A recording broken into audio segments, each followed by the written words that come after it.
How did I take a drug test with extreme stage fright? Believe it or not, this was an extremely difficult thing for me and something that I really struggled with and I had to work on. If you guys are here because of the thumbnail, you're either intrigued or you're weirded out. Either way, let's get into it.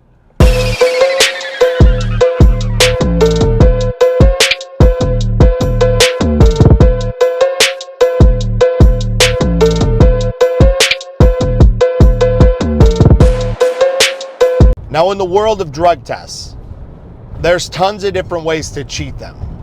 So since there's tons of ways to cheat a drug test, they have tons of protocols to protect against you cheating. Anything from the temperature of your pee to the clarity of your pee, like how much water do you have in your system, how much pee do you put in the cup, like it goes on. And how you take a drug test at your PO could be different on how you take a drug test at a sober living house, as opposed to inside jail, as opposed to maybe like a family member giving you a drug test. But the majority of the time when you get a drug test, it's going to be, they're going to hand you a cup, you're going to take the cup, go into the bathroom, you're going to pee, and then you're going to hand them the cup. And that's going to be like 90% of your drug tests. But there's a lot more in-depth drug tests that take place depending upon where you're getting tested, like say in jail or court-ordered programs. So now this court-ordered program that I had to do when I got out of jail, which was WCS is what it's called, and it was called the color line.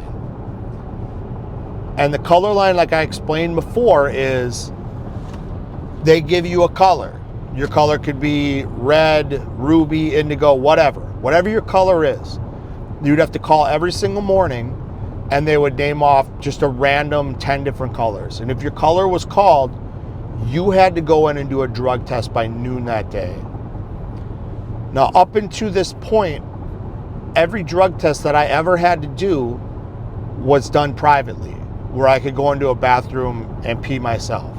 You know, a lot of them, I had some drug tests that were kicked off because I didn't have enough pee in the cup, or, you know, I had too much water in my system. You know, I was never smart enough to cheat a drug test. You know, I never tried to cheat a drug test ever in my life because I never had the mental fortitude to like even pull that off, you know, and like I'd be way too nervous to do it anyways. But when I got out of jail, I was completely clean. I had no intentions of cheating a drug test because I was just completely clean. And when I reported to this WCS program for the color line,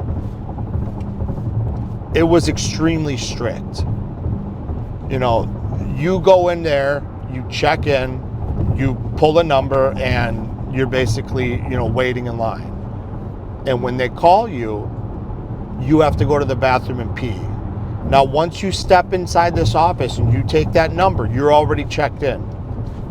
You have to either drug test then, or you're going to take what they say is like you're declining to take the test. So like if you refuse to do it, you know, you had a refusal.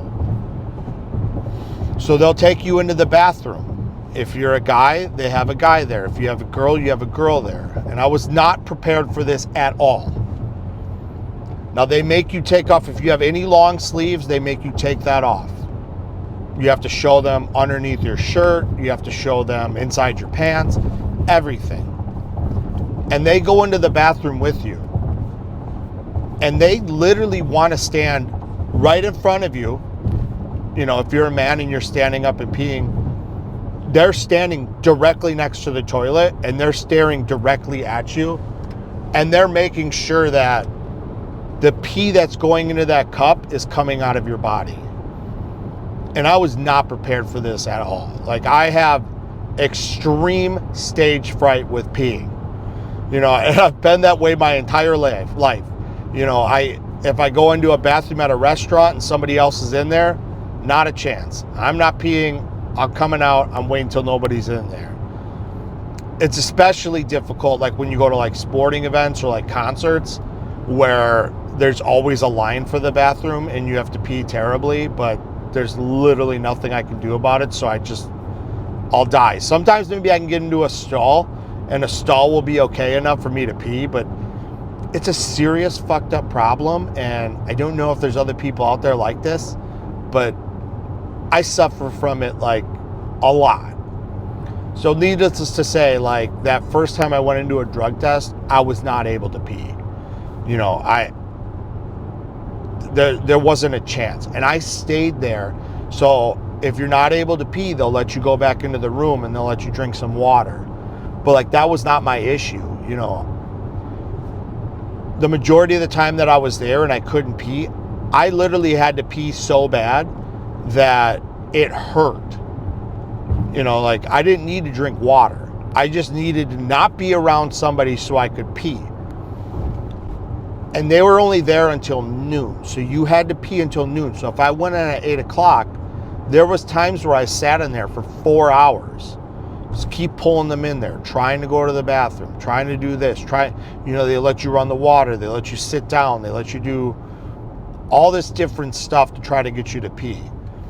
And I had to take a refusal. And, you know, somebody who was trying to do good, you know, and that was following the rules, and I wasn't doing any drugs, you know, I didn't want to get in trouble from this. You know, there were times where I left that color line, and as soon as I stepped out that door, I was on the phone with my PO. And her office was literally right down the street. And I was like, I'll come in for you right now, you know, and I'll pee for you. I literally can't, you know, pee here. And she had me do it a few times where I left there, I would go over to her, she would let me do a drug test, and, you know, I'd pass it, everything would be fine. But eventually, after you get like 2 refusals, they're going to give you like some sort of sanction.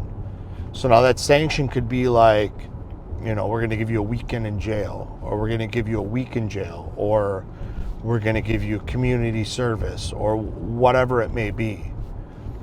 And I had just started making money, and I worked my way up to getting my own apartment, and I had a good job, and everything was going good for me, and I just could not afford to go back to jail. You know, I was doing everything right. I was paying all my bills, I was paying all my court fees, I was not doing drugs, I was going to all my programs, and I was like, I just don't deserve to go to jail, you know? And they gave me some slack the first time. They gave me community service. And they ordered me to do, I forgot what it was, like 24 hours of community service or something like that. It was around the 20-hour mark. So I would have to go to work 3rd shift. And then when I got off of work, I'd have to go do 4 hours at the community service. So now this kept going. You know, I still couldn't do drug tests. And I was at, you know, a 3rd refusal. It was my 3rd or 4th refusal that they were like threatening to give me like jail time. You know, like if you have another refusal, you're going to have to do some time in jail. And I was doing everything. I was Googling around. I was trying to figure it out, you know. Before I'd go into the office, I would go into the bathroom first. I'd start peeing, and then I would stop myself. And then I would go into the office. And, you know, that didn't work. You know, I tried everything from, you know, running the water, bringing bowls and like trying to put my hand into like warm water, trying like every trick that you can think of that they would allow me to do, you know, didn't work. And I was like, you know, this is all inside my head. I have to get out of my head, you know, and a lot of things worked for me, you know, like slightly, but then other things would throw me off. You know, I started like putting my headphones on, and I was just trying to put myself in like a relaxing place. And the most relaxing thing that I could think of was Enya, you know, so I put some Enya on my headphones and I was listening to that, and I would sit outside and I would try to listen to it, and I would still have problems, you know, like even if I was in the zone. This is around like right before like my 4th refusal. So there was a few times I was able to drug test with the headphones things and kind of stay in the zone, and I would start peeing, I would stop, and then I would go into the office. And I ended up getting my 4th refusal because one of the times I had like maybe 2 successful drug tests, and then the 4th one failed. So I started figuring this thing out, and I'm like, they ended up giving me more community service, but my PO said like, hey, like, if you have any more refusals, you're gonna have to do jail time. Like, I can't protect you from this. Like, anybody else would be going to jail, but like, since you call me and you come here immediately and report to me, like, this is why you're getting community service. So I started like figuring everything out, and like I started figuring out like, hey, sometimes when I go into the office, I have to wait like 15 minutes because a lot of people are ahead of me. You know, sometimes I get out of my head, or like I'll look at somebody and my thoughts will go in a different direction. So I'm like, what I have to do is I would get off work, I would go home, I would drink a half a gallon of water. Then I would go to bed. I would set my alarm for 1 hour. So after drinking that half gallon, I would fall asleep, pass out for 1 hour. My alarm would go off, and I would wake up with the worst possible pain in my bladder that you could ever imagine. Like, I had to pee so bad. And this place was about maybe 2 miles away from my apartment that I was living at, 2 or 3 miles. And I'd have to get out there, get on my pedal bike, go up to WCS. And I would wait in the parking lot, having to pee terribly. Put my headphones on, start listening to my Enya, and then I would call them. And WCS, they already knew it. I already talked to them. I was like, when I come in there, I want to be able to drug test immediately. So I would call and say, how many people are ahead of me? And they were cool. They were totally cool with me. And I'd say, oh, there's 3 people ahead of you. Okay, well, I'm going to sit outside and keep listening to my music. Call back again. Is there anybody ahead of me? And then finally they'd say, hey, there's nobody ahead of you. You're clear. So I would go in there. I'd have my headphones on, having to pee terribly. I'd go into the bathroom. I would start to pee. Then I would stop, which was extremely painful. Then I would walk into the office, and these guys were so cool because like I explained this stuff over the phone. They're like, hey, if it works, that's cool with us. But I would walk in there and I wouldn't talk to anybody. I'm not taking a number. I'm not doing anything. Don't talk to me. I'm not looking at you. I'm not doing anything. But the gross part is that when I got out of that bathroom, when I start and stop, I would keep peeing my pants just a little bit. So I'm 3 steps to the door. I'm letting a little pee out. I'm 10 steps to the door. I'm letting a little pee out. I'm getting in the office. I haven't made eye contact with anybody. Nobody has talked to me. I'm letting a little pee out. They would walk right out the door. They already knew what was up. I'd follow them to the door, still letting a little bit of pee out. And by now, I've legitimately pretty much just peed my pants. I get into the room. They don't say anything. I already know what to do. I'm showing them my sleeve. I'm showing them my pants. Here's my pee pants. And I was able to pee immediately, right away. Pee right into the cup. I'm good to go. I had to literally do this it was almost 3 months. So since I had refusals on a few drug tests, I had it extended. So it was only supposed to be for 2 months on the color line, but it ended up getting extended to like almost like 3.5 months.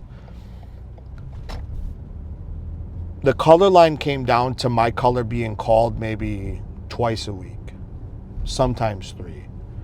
So I was legitimately peeing my pants 2 to 3 times a week. And it was only so I could stay out of jail. You know, it was the only way that I could find that I would be able to pee in front of people. And I even still have this problem today. You know, even when I'm at work, if somebody's in the bathroom, I'm not going to be able to go in there and pee. I got to wait till they come out. You know, if any of you guys can relate to this, you know you have stage fright, if you've come up with, you know, other ways to be able to pee, like, please drop them in the comments. If you're just completely fucking weirded out by this point and you just don't understand why this guy was peeing his pants, go ahead, shout it out in the comments. I love all you guys. I have no idea if this is going to add any value to anybody, once again. But if anything, hopefully you were entertained by the story. And as always, if you guys are loving the content, please like, please comment, please subscribe. I love all you guys. I'm out.